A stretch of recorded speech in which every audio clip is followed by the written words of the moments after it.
कामरान कुरैशी साहब लिखते हैं society only DHA no comparison. Kamran साहब आप बिल्कुल सही फरमा रहे हैं, कंपैरिजन डीएचए के साथ तो किसी का नहीं है, लेकिन देखा जाए तो पाकिस्तान में और भी बहुत से लोग हैं जो डीएचए के अलावा भी यानी कि कहीं ना कहीं इन्वेस्ट करते रहते हैं। और वैसे भी अगर डीएचए में आप बाई करते हैं तो मेजोरिटी वहाँ पे आपको कैश में मिलती हैं।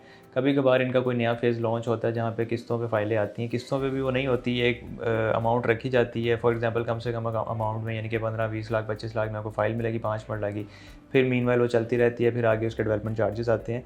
तो डीएचए के अलावा भी लोग इन्वेस्ट करते हैं, काफ़ी बड़े बड़े नाम है, बैरिया टाउन है अपना लाहौर में, सेंट्रल पार्क है, अल रहमान गार्डन फ़ेज़ 2 है, लेक सिटी है, अल कबीर टाउन है, और काफ़ी अच्छे अच्छे नाम है, पार्क व्यू सिटी लाहौर है।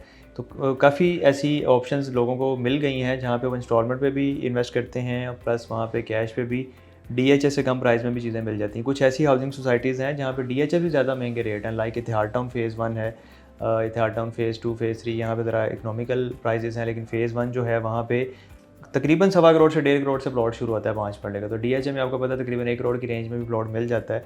1.10 1.15 से शुरू होता है और मीनवाइल 2-2.5 करोड़ तक भी चला जाता है 5 मरले का। बाकी 10 मरला और 1 नाल तो अलग गेम है। लेकिन कंपैरिजन आप बिल्कुल ठीक कह रहे, नहीं बनता, लेकिन ऑप्शंस लोगों के पास हैं, लोग इन्वेस्ट भी करते हैं, और किस्तों वाली ऑप्शन लोगों को ज़्यादा डीएचए से हट के मिल जाती हैं। जहाँ पे वो जेन्युइन और ऑथेंटिक डेवलपर हो तो डिलीवर भी करता है, लोगों को टाइमली चीज़ें मिल भी जाएँ तो उनको एक अच्छा फ़ायदा हो जाता है। लेकिन बस ये डिपेंड करता है कि आपकी रिसर्च कितनी अच्छी है, या डेवलपर पे आपकी जो इन्वेस्टिगेशन की हुई है, जो आपने उनकी बैकग्राउंड देखा हुआ है, या आपने बैक हिस्ट्री देखी हुई है डिलीवरी की, वो आपकी कितनी अच्छी है। वो सारी चीज़ों को देखने के बाद ही आप फैसला कर सकते हैं।